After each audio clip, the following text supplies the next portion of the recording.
Hi guys, welcome back to Easy English with Manjunath channel. Previous class I taught you what is tense and how many kinds of tenses and where do we use tenses. Everything you learned last class. Today's class I am about to teach you structure of all 12 tenses. Already you knew there are mainly three types of tenses: present tense, past tense, and future tense. Each tense included four types. Totally, there are 12 tenses. Now let us learn the structure of all 12 tenses in simple way. If you know the structure of all 12 tenses, you can easily understand the all 12 tenses. If you understand, you can easily speak, write, read. You can easily understand the all tenses. Before going to explain you, who has not yet subscribed my channel, please subscribe and say it to all your friends, and let's get started today's class. ಪ್ರೀತಿಯ ವಿದ್ಯಾರ್ಥಿಗಳೇ, ಇಂದಿನ ಕ್ಲಾಸ್ನಲ್ಲಿ ನಾನು structure of all 12 tenses ಅಂದರೆ ಎಲ್ಲ 12 ಟೆನ್ಸ್ಗಳ structure ಹೆಂಗಿರುತ್ತೆ ಅಂಥೇಳಿ ಇಂದಿನ ಕ್ಲಾಸ್ನಲ್ಲಿ ನಿಮಗೆ ಕಲಿಸಲಿದ್ದೇನೆ. ಲಾಸ್ಟ್ ಕ್ಲಾಸಲ್ಲಿ ಟೆನ್ಸ್ ಅಂದ್ರೇನು, ಎಷ್ಟು ಪ್ರಕಾರಗಳಿವೆ ಅಂತ ತಿಳ್ಕೊಂಡಿದ್ರಿ. ಪ್ರತಿಯೊಂದು ಟೆನ್ಸಲ್ಲಿ 4 ಟೈಪ್ಸ್ ಇರುತ್ತೆ. ಆ 4 ಟೈಪ್ಸ್ಗಳ ಸ್ಟ್ರಕ್ಚರನ್ನು ಕರೆಕ್ಟಾಗಿ ನೀವು ಅರ್ಥ ಮಾಡಿಕೊಂಡ್ರೆ ಭಾಳ ಸುಲಭವಾಗಿ ಈ ಟೆನ್ಸಸ್ಗಳನ್ನು ಅರ್ಥ ಮಾಡಿಕೊಳ್ಳಬಹುದು. ಟೆನ್ಸಸ್ ಈಸಿಯಾಗಿ ಅರ್ಥ ಆಯ್ತಂದರೆ ನಿಮಗೆ ಇಂಗ್ಲೀಷು ಈಸಿಯಾಗಿ ಮಾತನಾಡಲು ಮತ್ತು ಬರೆಯಲು ಭಾಳ ಸುಲಭವಾಗುತ್ತದೆ ಅಂತ ಹೇಳುತ್ತಾ ಬನ್ನಿ ಇವಾಗ ಕ್ಲಾಸ್ ಪ್ರಾರಂಭಿಸೋಣ. Structure of all 12 tenses. ನಿಮಗೂ ಗುರುತಿರುವ ಹಾಗೆ 12 ಟೆನ್ಸ್ಗಳು ಬರುತ್ತವೆ. ಪ್ರೆಸೆಂಟಲ್ಲಿ 4, ಪಾಸ್ಟಲ್ಲಿ 4, ಫ್ಯೂಚರಲ್ಲಿ 4. ಪ್ರೆಸೆಂಟಲ್ಲಿ 4 ಪ್ರಕಾರಗಳು ಯಾವೆಂದರೆ simple present tense, present continuous tense and present perfect tense, present perfect continuous tense. ಈಗ ಮೊದಲನೇ ಒಂದು ಸ್ಟ್ರಕ್ಚರ್ ಯಾವುದಪ್ಪ ಅಂದರೆ ಪ್ರೆಸೆಂಟ್ ಟೆನ್ಸಲ್ಲಿ ಬರುವ ಮೊದಲನೇ ಪ್ರಕಾರ ಸಿಂಪಲ್ ಪ್ರೆಸೆಂಟ್ ಟೆನ್ಸ್ ಸ್ಟ್ರಕ್ಚರ್ನ ನೋಡೋಣ ಬನ್ನಿ. ಅಂದರೆ ಸಾದಾ ವರ್ತಮಾನ ಕಾಲದ ರಚನೆ. ಯಾವ ರೀತಿಯಾಗಿ ನಾವು ಸಿಂಪಲ್ ಪ್ರೆಸೆಂಟ್ ಟೆನ್ಸನ್ನು ರಚನೆ ಮಾಡಬೇಕು, ಈ ಒಂದು ಫಾರ್ಮುಲಾ, ಈ ಸ್ಟ್ರಕ್ಚರ್ನ ನೋಡಿದ್ರೆ ಸಿಂಪಲ್ ಪ್ರೆಸೆಂಟ್ ಟೆನ್ಸ್ ಈಸಿಯಾಗಿ ಸರಳವಾಗಿ ನಿಮಗೆ ಅರ್ಥ ಆಗುತ್ತದೆ. ನೋಡಿ, ಈ ಸಿಂಪಲ್ ಪ್ರೆಸೆಂಟ್ ಟೆನ್ಸನ್ನು ನಾವು PS ಅಂದರೆ ಪಾಸಿಟಿವ್ ಸೆಂಟೆನ್ಸ್, NS ಅಂದರೆ ನೆಗೆಟಿವ್ ಸೆಂಟೆನ್ಸ್, IS ಅಂದರೆ ಇಂಟ್ರಗೇಟಿವ್ ಸೆಂಟೆನ್ಸ್, WS ಅಂದರೆ WH ಸೆಂಟೆನ್ಸಸ್ ಅಂಥೇಳಿ ನಾನು 4 ರೀತಿಯ ಸೆಂಟೆನ್ಸ್ಗಳಲ್ಲಿ ಅದರ ಸ್ಟ್ರಕ್ಚರ್ನ ಇಲ್ಲಿ ಎಕ್ಸ್ಪ್ಲೇನ್ ಮಾಡುತ್ತೇನೆ. ಮೊದಲನೇದಾಗಿ ನೋಡೋಣ ಬನ್ನಿ. ಪಾಸಿಟಿವ್ ಸೆಂಟೆನ್ಸಸ್ಸಲ್ಲಿ ಸಿಂಪಲ್ ಪ್ರೆಸೆಂಟ್ ಟೆನ್ಸ್ ಯಾವ ಒಂದು ಸ್ಟ್ರಕ್ಚರಲ್ಲಿ ಇರುತ್ತೆ, ಅದರ ಸ್ಟ್ರಕ್ಚರ್ ಹೇಗಿರುತ್ತೆ ನೋಡೋಣ ಬನ್ನಿ. ಫಸ್ಟಿಗೆ ಏನಿರುತ್ತೆ ಸಿಂಪಲ್ ಪ್ರೆಸೆಂಟ್ ಟೆನ್ಸಲ್ಲಿ S + V1. S ಅಂದರೆ ಸಬ್ಜೆಕ್ಟ್, ಕ್ರಿಯೆಯನ್ನು ಮಾಡುವವರು ಫಸ್ಟಿಗೆ ಬರಬೇಕು. S ಅಂದರೆ ಸಬ್ಜೆಕ್ಟ್, ನೆನ್ಪಿಟ್ಕೋಬೇಕು ಎಲ್ಲರೂ. ಸಬ್ಜೆಕ್ಟ್ ಪ್ಲಸ್ V1 ವರ್ಬ್ ಇರಬೇಕು.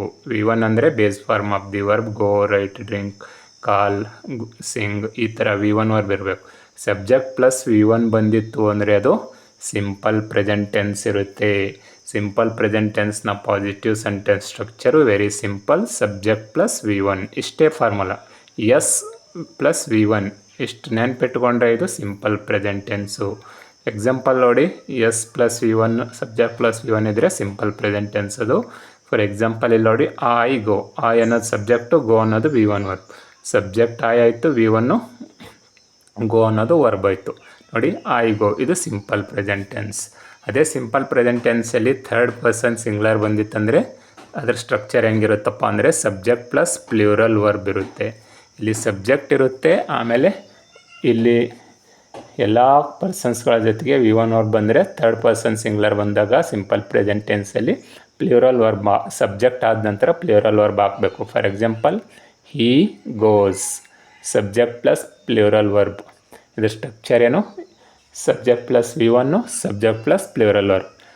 ಇವೆರಡು ನೆನ್ಪಿಟ್ಕೊಂಡ್ರೆ ನಿಮಗೆ ಸಿಂಪಲ್ ಪ್ರೆಸೆಂಟ್ ಟೆನ್ಸ್ ಈಸಿಯಾಗಿ ಪಾಸಿಟಿವ್ ಸೆಂಟೆನ್ಸ್ ಮಾಡೋಕ್ಕೆ ಬರುತ್ತದೆ. ಹೀ ಗೋಸ್, ಹೀ ಅನ್ನೋ ಸಬ್ಜೆಕ್ಟು, ಗೋಸ್ ಇಲ್ಲಿ ಪ್ಲ್ಯೂರಲ್ ವರ್ಬ್ ಅಂದರೆ ಬಹುವಚನ ಕ್ರಿಯಾಪದ ಬರಬೇಕು. He goes, she goes, it goes, ಈ ಥರ ಈ ಸಿ ಇಟ್ ಬಂದಾಗ ಪ್ಲ್ಯೂರಲ್ ವರ್ಬ್ ಬರಬೇಕು. ಅದೇ ಥರ ರಾಧಾ ಗೋಸ್, ಈ ಥರ. ಐ ಹೋಪ್ ಪಾಸಿಟಿವ್ ಸೆಂಟೆನ್ಸ್ ನಿಮ್ಗೆ ಗೊತ್ತಾಯ್ತು ಅಂದ್ಕೋತೀನಿ. ಈಗ ಸಿಂಪಲ್ ಪ್ರೆಸೆಂಟ್ ಟೆನ್ಸಲ್ಲಿ ನೆಗೆಟಿವ್ ಸೆಂಟೆನ್ಸ್ನ ಯಾವ ರೀತಿಯಾಗಿ ಫ್ರೇಮ್ ಮಾಡಬೇಕು, ಯಾವ ಥರ ಸ್ಟ್ರಕ್ಚರ್ ಇರುತ್ತೆ ನೋಡೋಣ ಬನ್ನಿ. NS ಅಂದರೆ negative sentences. Subject plus don't plus V1. Negative sentence ಹೆಂಗಿರುತ್ತೆ? ಫಸ್ಟಿಗೆ ಸಬ್ಜೆಕ್ಟ್ ಇರಬೇಕು, ಆಮೇಲೆ ಡೋಂಟ್ ಅನ್ನೋ ಹೆಲ್ಪಿಂಗ್ ವರ್ಬ್ ಹಾಕಬೇಕು, ಪ್ಲಸ್ V1 ಅಂದರೆ ಕ್ರಿಯಾಪದದ ಮೊದಲನೇ ರೂಪ ಇರಬೇಕು. For example I don't go. ನೋಡಿ ಇಲ್ಲಿ ಐ ಸಬ್ಜೆಕ್ಟ್ ಆಯಿತು, ಡೋಂಟ್ ಹೆಲ್ಪಿಂಗ್ ವರ್ಬ, ಗೋ ಅನ್ನೋದು V1 verb. Subject I, don't helping verb, ಆಮೇಲೆ V1 verb go, subject plus don't plus V1. ಈ ಸ್ಟ್ರಕ್ಚರಲ್ಲಿ ನಾವು ನೆಗೆಟಿವ್ ಸೆಂಟೆನ್ಸ್ನ ಸಿಂಪಲ್ ಪ್ರೆಸೆಂಟ್ ಟೆನ್ಸಲ್ಲಿ ಮಾಡ್ಬೋದು. ಅದೇ ಥರ್ಡ್ ಪರ್ಸನ್ ಸಿಂಗ್ಲರ್ ಇತ್ತು, ಈ ಸೀಟ್ ಇದ್ದಿತ್ತಂದರೆ ಅವಕ್ಕೆ ಥರ್ಡ್ ಪರ್ಸನ್ ಸಿಂಗ್ಲರ್ ಅಂತೀವಿ. ಒಂದು ವೇಳೆ ಥರ್ಡ್ ಪರ್ಸನ್ ಸಿಂಗ್ಲರ್ ಇತ್ತು, ನೆಗೆಟಿವ್ ಸೆಂಟೆನ್ಸ್ ಹ್ಯಾಂಗೆ ಮಾಡಬೇಕಂದ್ರೆ ನೋಡಿ, ಥರ್ಡ್ ಪರ್ಸನ್ ಸಿಂಗ್ಲರ್ ಈ ರೀತಿಯಾಗಿರುತ್ತೆ. Subject plus doesn't plus V1. ಇಲ್ಲಿ ಸಬ್ಜೆಕ್ಟ್ ಇರುತ್ತೆ, ಆಮೇಲೆ ಡಸಂಟ್ ಅನ್ನೋ ಹೆಲ್ಪಿಂಗ್ ವರ್ಬ್ ಬರುತ್ತೆ, V1 ಬರುತ್ತೆ. ಗೊತ್ತಾಯ್ತು. ಥರ್ಡ್ ಪರ್ಸನ್ ಸಿಂಗ್ಲರ್ ಬಂದಾಗ ಹೆಲ್ಪಿಂಗ್ ವರ್ಬು ಡೋಂಟ್ ಬದಲಾಗಿ ಡಸಂಟ್ ಹಾಕಬೇಕು. ಫಾರ್ ಎಕ್ಸಾಂಪಲ್ ಈ doesn't go. Subject plus doesn't plus V1 ಬಂದರೆ ಅದು ಸಿಂಪಲ್ ಪ್ರೆಸೆಂಟ್ ಟೆನ್ಸಲ್ಲಿ ನೆಗೆಟಿವ್ ಸೆಂಟೆನ್ಸ್ ಆಗುತ್ತೆ. Simple formula S plus doesn't plus V1 ಅಷ್ಟೇ. ಐ ಹೋಪ್ ನೆಗೆಟಿವ್ ಸೆಂಟೆನ್ಸ್ ನಿಮಗೆ ಅರ್ಥ ಆಯಿತು ಅಂದ್ಕೋತೀನಿ. ಇವಾಗ ಬನ್ನಿ ಇಂಟ್ರಾಗೇಟಿವ್ ಸೆಂಟೆನ್ಸ್ನ ಸಿಂಪಲ್ ಪ್ರೆಸೆಂಟ್ ಟೆನ್ಸಲ್ಲಿ ಯಾವ ರೀತಿ ಸ್ಟ್ರಕ್ಚರ್ ಇರುತ್ತೆ, ಯಾವ ರೀತಿ ಫ್ರೇಮ್ ಮಾಡಬೇಕು ನೋಡೋಣ ಬನ್ನಿ. IS ಅಂದರೆ interrogative sentence. Do plus S plus V1. Do ಅನ್ನೋ ಹೆಲ್ಪಿಂಗ್ ವರ್ಬ್ ಬರಬೇಕು ಇಂಟ್ರಾಗೇಟಿವ್ ಸೆಂಟೆನ್ಸ್ ಮಾಡುವ, ಪ್ಲಸ್ ಅದರ ನಂತರ ಸಬ್ಜೆಕ್ಟ್ ಬರಬೇಕು. ಸಬ್ಜೆಕ್ಟ್ ಅಂದರೆ ಆ್ಯಕ್ಷನ್ ಪರ್ಫಾರ್ಮರ್. ಇಲ್ಲಿ ಯಾವುದು ಪರ್ಸನ್ ಬೇಕಾದರೂ ಐ, ವಿ, ಯು, ದೇ ಇವು ಬರುತ್ತೆ, plus V1 verb. Do plus S plus V1. Do ಅನ್ನೋ ಹೆಲ್ಪಿಂಗ್ ವರ್ಬ್ ಬರಬೇಕು, ಅದರ ನಂತರ ಸಬ್ಜೆಕ್ಟ್ ಬರಬೇಕು, ಸಬ್ಜೆಕ್ಟ್ ನಂತರ V1 ವರ್ಬ್ ಬಂದಿತ್ತಂದರೆ ಅದು ಇಂಟ್ರಾಗೇಟಿವ್ ಸೆಂಟೆನ್ಸ್ ಆಗುತ್ತೆ ಸಿಂಪಲ್ ಪ್ರೆಸೆಂಟ್ ಟೆನ್ಸಲ್ಲಿ. For example do I go. ನೋಡಿ ಇಲ್ಲಿ ಡೂ ಅನ್ನೋದು ಹೆಲ್ಪಿಂಗ್ ವರ್ಬು, ಐ ಅನ್ನೋದು ಸಬ್ಜೆಕ್ಟು, ಗೋ ಅನ್ನೋದು V1 verb. Do I go ಈ ಥರ.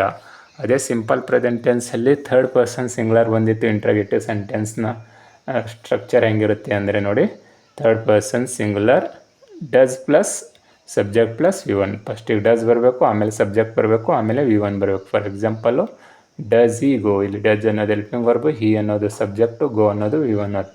Does plus subject plus V1 ಬಂದರೆ ಅದು ಥರ್ಡ್ ಪರ್ಸನ್ ಸಿಂಗ್ಯುಲರಲ್ಲಿ ಇಂಟ್ರಾಗೇಟಿವ್ ಸೆಂಟೆನ್ಸ್ ಆಗುತ್ತೆ. ಐ ಹೋಪ್ ನಿಮಗೆ ಇಂಟ್ರಾಗೇಟಿವ್ ಸೆಂಟೆನ್ಸ್ ಹೆಂಗಿರುತ್ತೆ ಸಿಂಪಲ್ ಪ್ರೆಸೆಂಟ್ ಟೆನ್ಸ್ ಅಂತ ಅರ್ಥ ಆಯ್ತು ಅನ್ಕೋತೀನಿ. ಇವಾಗ ಬನ್ನಿ WH ಸೆಂಟೆನ್ಸಸ್. WH ಸೆಂಟೆನ್ಸಸ್ ಅಂದರೆ WH ಕ್ವಶನ್ನ ಯಾವ ರೀತಿಯಾಗಿ ಸಿಂಪಲ್ ಪ್ರೆಸೆಂಟ್ ಟೆನ್ಸಲ್ಲಿ ಫ್ರೇಮ್ ಮಾಡಬೇಕು. WH ಕ್ವಶನ್ನ ಸ್ಟ್ರಕ್ಚರ್ ಹೆಂಗಿರುತ್ತೆ ಸಿಂಪಲ್ ಪ್ರೆಸೆಂಟ್ ಟೆನ್ಸಲ್ಲಿ ಅಂತ ನೋಡೋಣ ಬನ್ನಿ. ನೋಡಿ ಇಲ್ಲಿ ಫಸ್ಟಿಗೆ WH ವರ್ಡ್ ಬರಬೇಕು, ಪ್ಲಸ್ ಅದು ಆದ ನಂತರ ಡೂ ಆರ್ ಡಸ್. ಸಬ್ಜೆಕ್ಟ್ ಪ್ರಕಾರ, ಪರ್ಸನ್ಸ್ಗಳ ಪ್ರಕಾರ ಇಲ್ಲಿ ಡೂ ಆದರೂ ಹಾಕ್ಬೋದು, ಡಸ್ ಆದರೂ ಹಾಕ್ಬೋದು. ಇಲ್ಲಿ ನೋಡಿ WH word plus WH word plus helping verb do or does. ಇಲ್ಲಿ ಥರ್ಡ್ ಪರ್ಸನ್ ಸಿಂಗ್ಲರ್ ಬಂದಿತ್ತಂದರೆ ಡಸ್ ಹಾಕ್ಬೇಕು. ಈ ಸೀಟ್ ಹೆಸರು ಬಂದಿತ್ತಂದರೆ ಡಸ್ ಹಾಕಬೇಕು, ಇಲ್ಲಾಂದರೆ ಐ, ವಿ, ಯು, ದೇ ಬಂದಿತ್ತಂದರೆ ಡೂ ಅನ್ನೋ ಹೆಲ್ಪಿಂಗ್ ವರ್ಬ್ ಹಾಕಬೇಕು. ಅದರ ನಂತರ ಪ್ಲಸ್ ಏನು ಬರಬೇಕು, ಸಬ್ಜೆಕ್ಟ್ ಬರಬೇಕು. WH word plus helping verb do or does plus subject plus V1 verb. ಈ ಒಂದು ಸ್ಟ್ರಕ್ಚರಲ್ಲಿ ನಾವು WH ಸೆಂಟೆನ್ಸಸ್ನ ಸಿಂಪಲ್ ಪ್ರೆಸೆಂಟ್ ಟೆನ್ಸಲ್ಲಿ ಫ್ರೇಮ್ ಮಾಡ್ಬೋದು. ಅದ್ರ ಸ್ಟ್ರಕ್ಚರ್ ಹೆಂಗಿರುತ್ತೆಪ್ಪ ಅಂದರೆ WH word plus helping verb plus subject plus V1. For example ನೋಡಿ ಇಲ್ಲಿ ಫಸ್ಟಿಗೆ WH ವರ್ಡ್ ಬಂದಿದೆ ವೆನ್, ಆಮೇಲೆ do, when do I go. ನೋಡಿ ವೆನ್ ಅನ್ನೋದು WH ವರ್ಡು, ಡೂ ಅನ್ನೋದು ಹೆಲ್ಪಿಂಗ್ ವರ್ಬು, ಐ ಅನ್ನೋದು ಸಬ್ಜೆಕ್ಟು, ಗೋ ಅನ್ನೋದು ವರ್ಬು. ಆರ್ ಅದನ್ನೇ ಥರ್ಡ್ ಪರ್ಸನ್ ಸಿಂಗ್ಲರ್ ಬಂದಿತ್ತಂದರೆ ಈ ರೀತಿ ಮಾಡ್ಬೋದು. ವೆನ್ ಡಸ್ ಹಿ ಗೋ. ನೋಡಿ ಇಲ್ಲಿ ಡೂ ಬಂದಿದೆ, ಇಲ್ಲಿ ಡಸ್ ಬಂದಿದೆ. ಥರ್ಡ್ ಪರ್ಸನ್ ಇದೆಯಲ್ಲ ಹಿ ಅನ್ನೋದು, ಅದಕ್ಕೆ ಡಸ್ ಬಂದಿದೆ ಅಷ್ಟೇ. ವೆನ್ ಡಸ್ ಹಿ ಗೋ ಅಂದರೆ WH word plus helping verb plus subject plus V1 ಬಂದರೆ ಅದು ಸಿಂಪಲ್ ಪ್ರೆಸೆಂಟ್ ಟೆನ್ಸಲ್ಲಿ WH ಸೆಂಟೆನ್ಸಸ್ನ WH ಕ್ವಶನ್ನ ಫ್ರೇಮ್ ಮಾಡ್ಬೋದು. I hope simple present tense structure ನಿಮಗೆ ಅರ್ಥ ಆಯಿತು ಅನ್ಕೋತೀನಿ. ವೆರಿ ಸಿಂಪಲ್ ಇದೆ. ಸಬ್ಜೆಕ್ಟ್ ಪ್ಲಸ್ V1 ಪ್ಲಸ್ ಬಂದರೆ ಅದು ಪಾಸಿಟಿವ್ ಸೆಂಟೆನ್ಸ್ ಆಗುತ್ತೆ. Subject plus don't plus V1 ಬಂದರೆ ಅದು ನೆಗೆಟಿವ್ ಸೆಂಟೆನ್ಸ್ ಆಗುತ್ತೆ. Do plus subject plus V1 ಬಂದರೆ ಅದು ಇಂಟ್ರಾಗೇಟಿವ್ ಸೆಂಟೆನ್ಸ್ ಆಗುತ್ತೆ. WH word plus do or does plus subject plus V1 ಬಂದರೆ ಅದು WH ಕ್ವಶನ್ ಆಗುತ್ತೆ ಸಿಂಪಲ್ ಪ್ರೆಸೆಂಟ್ ಟೆನ್ಸಲ್ಲಿ. I hope simple present tense structure ನಿಮಗೆ ಅರ್ಥ ಆಯಿತು ಅನ್ಕೋತೀನಿ. ಇವಾಗ ಬನ್ನಿ ಪ್ರೆಸೆಂಟ್ ಕಂಟಿನ್ಯೂಯಸ್ ಟೆನ್ಸ್ ಸ್ಟ್ರಕ್ಚರ್ ಹೆಂಗಿರುತ್ತೆ ನೋಡೋಣ ಬನ್ನಿ.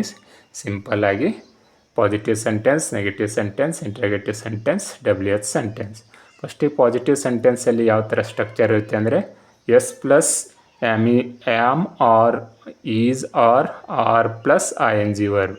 ಎಸ್ ಅಂದರೆ ಸಬ್ಜೆಕ್ಟ್ ಬರಬೇಕು ಫಸ್ಟಿಗೆ, ಆನಂತರ ಆ್ಯಮ್ ಬರಬೇಕು ಅಥವಾ ಈಸರ ಬರಬೇಕು ಅಥವಾ ಆರ ಬರಬೇಕು. ಅಂದರೆ ಅಲ್ಲಿ ಆಯ್ ಬಂದಿತ್ತಂದರೆ ಆ್ಯಮ್ ಬರಬೇಕು, ಈ ಸೀಟ್ ಬಂದರೆ ಈಸ್ ಬರಬೇಕು, ಯು ದೇ ಪ್ಲೂರಲ್ ಹೆಸರು ಬಂದರೆ ಆರ್ ಬರಬೇಕು. ಅದರ ನಂತರ ಮೇನ್ ವರ್ಬು INGಯಲ್ಲಿ ಇರಬೇಕು.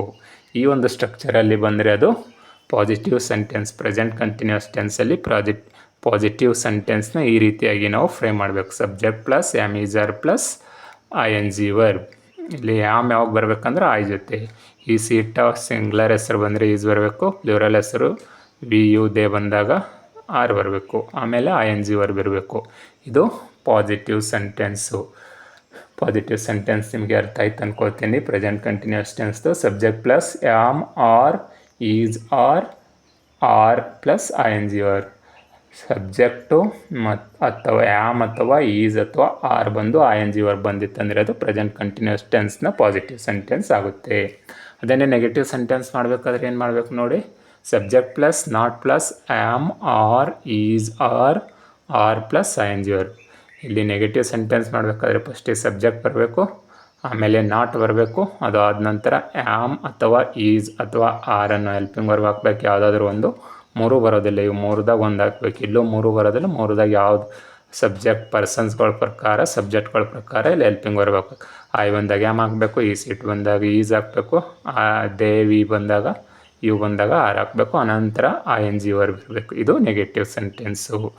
ಈಗ ಇಂಟ್ರಗೇಟಿವ್ ಸೆಂಟೆನ್ಸ್ ಯಾವ ರೀತಿಯಾಗಿ ಫ್ರೇಮ್ ಮಾಡಬೇಕು, ಅದ್ರ ಸ್ಟ್ರಕ್ಚರ್ ಹೆಂಗಿರುತ್ತೆ ಪ್ರೆಸೆಂಟ್ ಕಂಟಿನ್ಯೂಸ್ ಟೆನ್ಸಲ್ಲಿ ನೋಡೋಣ ಬನ್ನಿ.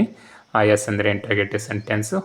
ಆಮ್ ಅಥವಾ ಈಸ್ ಅಥವಾ ಆರ್ ಅನ್ನೋ ಹೆಲ್ಪಿಂಗ್ ವರ್ಬ್ ಹಾಕಬೇಕು. ಅದರ ನಂತರ ಸಬ್ಜೆಕ್ಟ್ ಬರಬೇಕು, ಎಸ್ ಅಂದರೆ ಸಬ್ಜೆಕ್ಟು, ಅದರ ನಂತರ ING ವರ್ಬು ಇರಬೇಕು. ಇಲ್ಲಿ ಆಮ್ ಈಸ್ ಆರ್ ಅಂದರೆ ಮೂರು ಹಾಕಬೇಕಂತಲ್ಲ, ಸಬ್ಜೆಕ್ಟ್ಗಳ ಪ್ರಕಾರ ಹೆಲ್ಪಿಂಗ್ ವರ್ಬ್ ಚೇಂಜ್ ಆಗುತ್ತೆ. ಆಯ್ ಬಂದರೆ ಆಮ್ ಹಾಕಬೇಕು, ಈ ಸೀಟ್ ಬಂದರೆ ಈಸು, ದೇ ವಿ ಯು ಬಂದರೆ ಆರ್ ಹಾಕಬೇಕು. ಮೂರದಾಗ ಒಂದು ಫಸ್ಟಿಗೆ ಹೆಲ್ಪಿಂಗ್ ವರ್ಬ್ ಬರಬೇಕು, ಅದರ ನಂತರ ಸಬ್ಜೆಕ್ಟ್ ಬರಬೇಕು, ಅದರ ನಂತರ ING ವರ್ಬನ್ನು ಹಾಕಿದರೆ ಅದು ಇಂಟ್ರಗೇಟಿವ್ ಸೆಂಟೆನ್ಸ್ ಆಗುತ್ತೆ ಪ್ರೆಸೆಂಟ್ ಕಂಟಿನ್ಯೂಸ್ ಟೆನ್ಸಲ್ಲಿ. ಐ ಹೋಪ್ ನಿಮಗೆ present continuous tense interrogative sentence ಅರ್ಥ ಆಯಿತು ಅನ್ಕೋತೀನಿ. Am is R plus subject plus ING verb ಈ ಸ್ಟ್ರಕ್ಚರಲ್ಲಿ ಇಂಟ್ರಗೇಟಿವ್ ಸೆಂಟೆನ್ಸ್ ಇರುತ್ತೆ.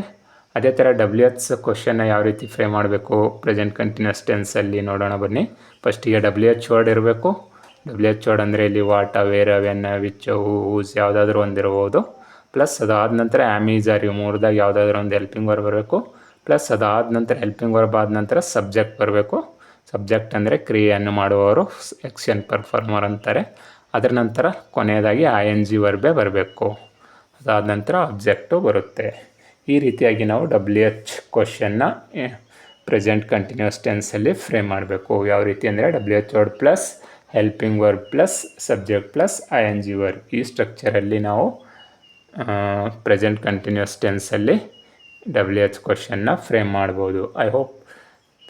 ಐ ಹೋಪ್ ನಿಮಗೆ ಈ ಎರಡು ಸ್ಟ್ರಕ್ಚರ್ಗಳು ಅಂದರೆ simple present tense positive negative interrogative sentence ಹಾಗೂ present continuous tense positive negative interrogative ಮತ್ತು WH ಸೆಂಟೆನ್ಸಸ್ಸಲ್ಲಿ ಹೇಗಿರುತ್ತೆ ಅದು ಸ್ಟ್ರಕ್ಚರ್ ಅಂತ ನಿಮಗೆ ಅರ್ಥ ಆಯಿತು ಅನ್ಕೋತೀನಿ.